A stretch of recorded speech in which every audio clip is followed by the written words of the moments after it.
अस्सलाम वालेकुम दोस्तों, आपको बताते चले कि महकमा मौसमियात ने पाकिस्तानियों को एक बहुत बड़ी जो कि खुशखबरी सुना दी है। तो दोस्तों, पिछले चंद दिनों के अंदर पाकिस्तान में बहुत ज़्यादा जो कि गर्मी ने अपना ज़ोर शुरू किया है। तो अब गर्मी का जो ज़ोर है वो टूटने जा रहा है, क्योंकि महकमा मौसमियात ने बड़ी न्यूज़ सुना दी और बहुत बड़ी खुशखबरी सुना दी है। तो वही आपके साथ शेयर करेंगे, तो इस वीडियो का एंड तक देखें।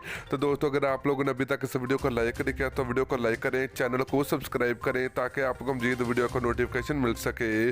तो चलिए मेरे प्यारे भाइयों, आप लोगों को बताते चले कि पाकिस्तान में आने वाले चंद दिनों के बाद पाकिस्तान में बारिशों का एक नया सिलसिला शुरू होने जा रहा है। तो दोस्तों, महकमा मौसमियात का कहना है कि इस वक्त पाकिस्तान में बहुत ज़्यादा गर्मी पड़ रही है और इसके बाद पाकिस्तानियों को पुरस्कून मतलब के माहौल मिलेगा, मतलब कि बारिशें शुरू होने वाली हैं। तो दोस्तों, ये महकमा मौसमियात की बहुत बड़ी रिपोर्ट जारी हो चुकी है।